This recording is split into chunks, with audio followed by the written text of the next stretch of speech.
As you look at the work that you do in jobs to be done helping innovators, where is it that AI can be impactful and where is it maybe overhyped? Yeah, so I'll give the current state, and then I'll play a fool's game, and I'll speculate about the future a bit. So prior to AI, I'll speak about my own experiences as a practitioner. So in other words, I'm interviewing customers, I'm gathering customer needs, we're doing surveys, etc. So prior to AI, it was always a big step to do a lot of secondary research.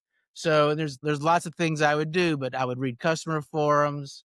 Let's just let me take an example. If you're studying a med tech field, a great thing about med tech, if you're studying a surgery, for example, is there's lots published on that surgery. You've got lots of academics and physicians. There's lots of information.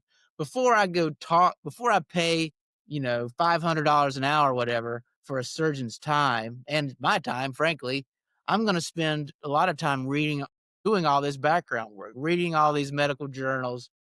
I'll go ahead and I actually reveal one of my secrets here. I usually say it's one of my secrets, but for med tech, should I say this? I'll go ahead and say it.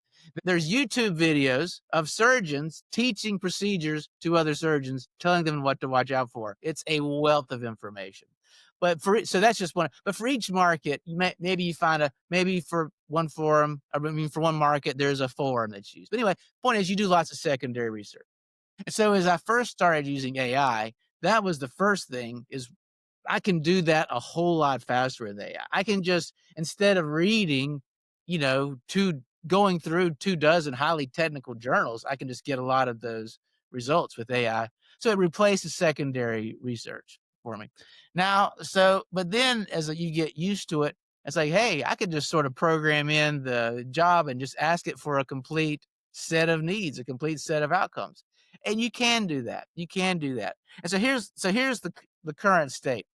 Even with jobs we've done, no outcome driven innovation research follows the common market research practice. Also, is well published in design thinking as well, where you have these 2 phases. Also, just brainstorming or problem solving.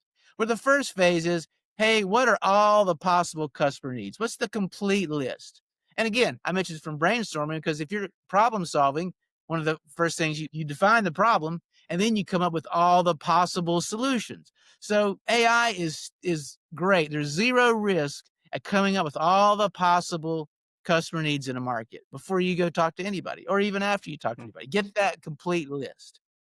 Now, as you're interviewing customers, you'll hear some phrases that you might not quite understand. So you can further use AI to sort of, hey, let me get some understanding and greater context about this. And the reason, and of course, it will give you hallucinations periodically, but you're not making any assumptions about what's important. So it's still safe.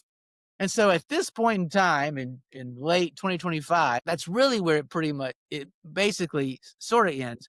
In that now you still need to do surveys and get real customers to prioritize things. Because when you also go to prioritize, you got to be real clear about who you're targeting. When you throw the net a bit wider during the divergent phase of gathering all the needs, now you got to be really focused. And so at this point, you still need to use real customers to prioritize. Now, I will say, once you've got your data back, you can use AI to help analyze the data in ways you could not do before. So I think that's where we are today. The speculation, though, is where would that go to? Would it be possible you could populate a database and then have these synthetic users to prioritize them for you? And I'm going to say at some point that probably will be possible. It's not, but today I feel like that would be too high of a risk. But eventually, I feel like, I mean, if you educate the system well enough, it should be able to give you the answer. So I think that's where it'll ultimately go.